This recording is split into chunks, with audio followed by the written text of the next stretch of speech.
शालिनी ने हिसाब लगाया। उसने पूरी रात खन्ना, तिवारी और शर्मा के साथ गुजारी है। सुबह होते ही उसने 10,000 रुपये झटक लिए। वे तीनों उसके रंग रूप जवानी के दीवाने हैं। शहर के माने हुए रईस हैं। तीनों की शहर में और शहर से बाहर कई कई प्लाईवुड की फैक्ट्रियां हैं। तीनों के पास माल आता भी 2 नंबर में है। तैयार प्लाई भी 2 नंबर में जाती है। वे सरकार को करोड़ों रुपए के टैक्स का चूना लगाते हैं। शालिनी ने उन तीनों के साथ रात गुजारने के 25,000 रुपये मांगे थे। सुबह होने पर तिवारी के पास ही 10,000 रुपये निकले।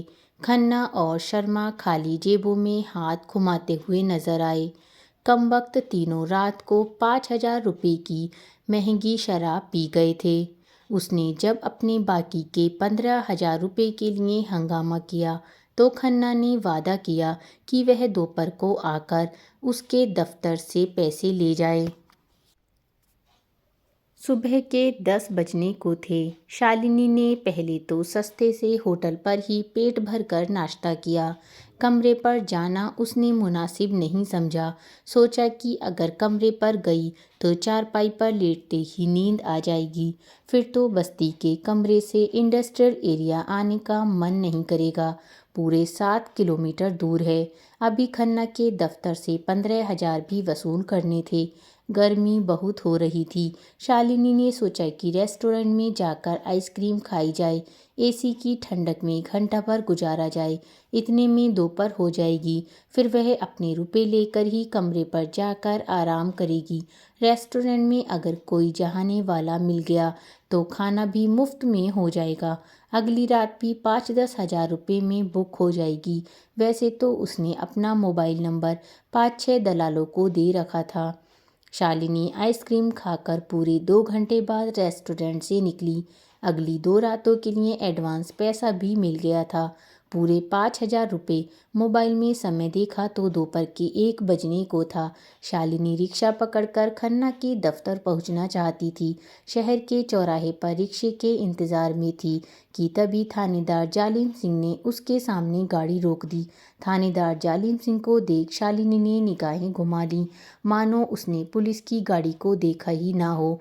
वह जालिम सिंह को अच्छी तरह जानती थी। अपने नाम जैसा ही उसका बर्ताव था। रात में मजे लूटने को तो बुला लेगा, पर सुबह जाते समय 50 रुपये का नोट तक नहीं निकालता। उल्टा दारू भी पल्ले से पिलानी पड़ती है। बेवजह अपना जिस्म कौन तुड़वाए। शालिनी वहाँ से आगे जाने लगी तो जालिम सिंह ने रुकने को कहा। शालिनी ने बहाना बनाया, आज तबीयत ठीक नहीं है, रात भर बुखार से तपती रही हूँ, किसी डॉक्टर के पास दवा लेने जा रही हूँ। अच्छा हुआ कि आप मिल गए। 1,000 रुपये चाहिए मुझे। अगर आप जालिम सिंह ने शालिनी की बाजू पकड़ी और उसके चेहरे को गौर से देखते हुए बड़ी बेशर्मी से गुर्राया। हम पुलिस वालों को बेवकूफ़ बना रही है। रात भर मजे लूटे हैं, गाल पर दांत गड़े नजर आ रहे हैं। हमें बता रही है कि बीमार है। तुझे शहर में धंधा करना है या भागना है? ठीक ही तो कह रही हूँ। कभी 10-20 रुपये तो हम मजदूरों पर तुम खर्च नहीं करते। शालिनी बोली, तुझे धंधा करने की इजाज़त दे रखी है, वरना हवालात में तड़पती नजर आएगी। आज हमारे लिए भी मजे लूटने वाला काम कर, पूरे 500 रुपये दूंगा। लेकिन काम पूरा होने पर जालिम सिंह ने अपना इरादा जाहिर किया। शालिनी समझ गई कि यह कमबख्त कोई खतरनाक साजिश रचने वाला है, तभी तो 500 रुपये खर्च करने को कह रहा है, वरना 10 रुपये जेब से खर्च नहीं करता। शालिनी ने सोचा कि काम के बदले मोटी रकम की मांग करे, शायद मुर्गा फंस जाए। मौका हाथ आया था। शालिनी के पूछने पर थानेदार जालिम सिंह ने कहा, तुमको एक प्रेस फोटोग्राफर अर्जुन की अक्ल ठिकाने लगानी है। उसे अपनी कातिल अदाओं का दीवाना बनाकर अपने कमरे पर बुला लेना।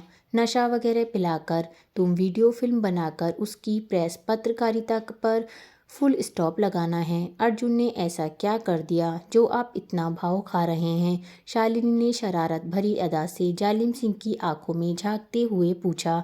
शालिनी के चाहने वाले बताया करते हैं कि उसकी बिलोरी आंखों में जाद है, जिसे भी गहरी नज़रों से देखती है चारों खाने चित हो जाता है। जालिम सिंह भी उसके असर में आ गया था। अरे रात को अग्रसेन चौक पर नाका लगा था है। 2 नंबर वाली गाड़ियों से थोड़ा मालपानी बना रहे थे। बस पता नहीं अर्जुन को कैसे भनक लग गई। उसने हमारी वीडियो फिल्म बना ली। कहता है कि पहले मुख्यमंत्री को दिखाऊंगा, फिर टेलीविज़न चैनल पर और अखबार में खबर देगा। हमें सस्पेंड कराने का उसने पूरा इंतजाम कर रखा है। एक बार उसे नंगा करो, फिर मैं उसे कहीं का नहीं छोड़ूंगा।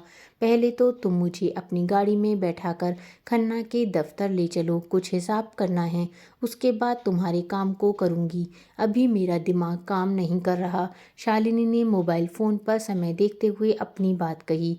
इधर अपना समय खराब चल रहा है और तेरे भाव ऊपर आ गए हैं। आ बैठ गाड़ी में, झुंझलाते हुए जालिम सिंह बोला। वह शालिनी को खन्ना के दफ्तर ले गया। वहाँ से उसने रुपए लिए। अब वे दोनों कमानी चौक पर आ गए। तुम अर्जुन को जानती हो ना? जालिम सिंह ने पूछा। हाँ हाँ, वही प्रेस फोटोग्राफर जिसने पिछले महीने पुलिस चौकी में हुए बलात्कार की वीडियो फिल्म चैनल पर दिखाकर तहलका मचा दिया था। शालिनी ने मुस्कुराते हुए उसके कारनामे का बखान किया तो जालिम सिंह भद्दी सी गाली बकते हुए गुर्राया। तू पहले उसे अपने जाल में फंसा, फिर तो उसकी ज़िंदगी जेल में कटेगी। इस काम के मैं पूरे 50,000 रुपये लूँगी और 10,000 रुपये एडवांस। शालिनी ने अपनी मांग रखी तो जालिम सिंह उछल पड़ा। अरे कुछ तो लिहाज कर, तू हमें जानती नहीं है क्या? लिहाज करके ही तो 50,000 रुपये मांगे हैं। इस काम का मेहनताना तो 1 लाख रुपये है। शालिनी भी बेशर्मी से सौदेबाजी पर उतर आई। मजाक मत कर शालिनी, यह काम 5,000 रुपये का है। ये संभाल 1,000 रुपये। 10,000 पहले लूँगी, 40 बाद में नगद, वरना तुम्हारी सारी मेहनत पर पानी फेर दूँगी। अगर रुपए नहीं दोगे तो मैं अर्जुन को तुम्हारी साजिश के बारे में बता सकती हूँ। शालिनी ने शातिराना अंदाज में थानेदार जालिम सिंह को खौफजदा कर दिया। थानेदार ने 10,000 रुपये शालिनी को दिए और चेतावनी भी दी, अगर उसका काम नहीं हुआ तो उसकी फिल्म खत्म हुई समझो। इसके बाद थानेदार जालिम सिंह शालिनी को गाड़ी से उतारकर चलता बना। शालिनी अपने पर्स में पूरे 25,000 रुपये संभाले हुए थी। उसके 15 साल के बेटे ने मोटरसाइकिल लेने की जिद पकड़ रखी थी। 2-4 दिन में वह बेटे को मोटरसाइकिल लेकर देगी। शालिनी गांव की रहने वाली थी, लेकिन उसका रहन सहन, पहनावा वगैरह रईस अमीर औरतों जैसा था। उसकी शादी गांव के मजदूर आदमी से हुई थी। पति उसे जरा भी पसंद नहीं था। उसकी बेरुखी के चलते पति मेहनत मजदूरी करके जो कमाता उस रुपए की शराब पी जाता था। शालिनी देह धंधा करके अमीर बनना चाहती थी। बेटा आवारा हो गया था, स्कूल नहीं जाता था, सारा सारा दिन आवारा लड़कों के साथ नशा करता रहता था। वह छोटे मोटे अपराध भी करने लगा था। बाप शराबी और माँ बदचलन हो तो बेटे का भविष्य इससे बढ़कर क्या हो सकता है। शालिनी अपने बिगड़ते परिवार से बेखबर पराई मर्दों की रातें रंगीन कर रही थी। अभी शालिनी का कमरा 4 किलोमीटर दूर था। सामने पेड़ की छाँव में एक रिक्शे वाला सीट पर बैठा रुपए गिन रहा था। उसके हाथों में नोट देखकर शालिनी की आंखों में चमक आ गई। शालिनी ने अपने पहने कसे ब्लाउज का ऊपर वाला हुक खोला और उसके सामने आकर खड़ी हुई। रिक्शे वाला भी शालिनी की उम्र का था। उसका कामुक निगाहें भी उसके उभारों पर ठहर गईं। उसका दिल धड़क रहा था। अपने रुपए पर्स में रखे और पर्स को पतलून की पीछे वाली जेब में लापरवाही से ठूस दिया। उसने शालिनी को रोमांटिक नज़रों से देखते हुए पूछा, मैडम आपको कहाँ चलना है? मोती चौक चलना है। कितने रुपए लोगे? जो मर्जी दे देना, मुझे भी उसी तरफ जाना है। मेरा कमरा भी उसी तरफ है, अकेला रहता हूँ, रिक्शे वाले ने जवाब दिया। तो शालिनी समझ गई कि वह उस पर मर मिटा है। वह रिक्शे पर बैठ गई और रिक्शे वाले से मीठी मीठी बातें करने लगी। तभी उसने देखा रिक्शे वाले की पतलून के पीछे वाली जेब से पर्स बाहर खिसका हुआ था। उसे बातों में उलझाकर शालिनी ने पर्स खिसका लिया। मोती चौक आ गया था। शालिनी अपने कमरे से पहले ही चौराहे पर उतर गई। उसने रिक्शे वाले को किराया देना चाहा, मगर रिक्शे वाले ने तो उसके मनचले उभारों को देखते हुए पैसे लेने से इनकार कर दिया। शालिनी चोर भी थी, वह तो पलक झपकते ही कॉलोनी की गलियों में गुम हो गई। शालिनी आज बहुत खुश थी, उसकी अच्छी खासी कमाई हो गई थी। कमरा खोला, निढाल सी चारपाई पर लेट गई। पूरी रात और दिन भर की थकी हुई थी। कुछ देर बाद वह कपड़े उतार कर पहले अच्छी तरह नहाई। भूख लगी थी, खाना बनाने की हिम्मत नहीं थी। होटल से खाना पैक करा लाई और खाकर सो गई। इतनी गहरी नींद आई कि रात कैसे गुजरी कुछ पता ना चला। शालिनी सुबह उठी तो चाय नाश्ता करते हुए उसने रिक्शे वाले का चुराया पर्स खोला। उसमें छोटे बड़े नोटों की मोटी गड्डियाँ थीं। गिनने पर पूरे 4,000 रुपये निकले। उसका मन खुश हो गया। उन रुपयों के साथ एक चिट्ठी भी थी जो रिक्शे वाले की घरवाली ने उसे लिखी थी। उसमें लिखा था कि उसका बेटा बहुत बीमार है, अस्पताल में दाखिल कराया है। जितनी जल्दी हो सके 10,000 रुपये लेकर फ़ौरन गांव आ जाओ। बेटे का इलाज रुक गया है। डॉक्टर का कहना है कि अगर बच्चे की ज़िंदगी बचानी है तो फ़ौरन इलाज कराओ। जो एक दो गहने थे वे सब बेटे के इलाज की भेंट चढ़ गए हैं। जितना जल्दी हो सके पैसे लेकर आ जाओ। चिट्ठी पढ़कर शालिनी को धक्का सा लगा। उसने यह क्या किया? लालच में आकर उसने एक मजदूर आदमी की जेब काटकर उसके मासूम बेटे की जिंदगी को मौत के दलदल में धकेल दिया। पता नहीं उसके बेटे का क्या हाल होगा।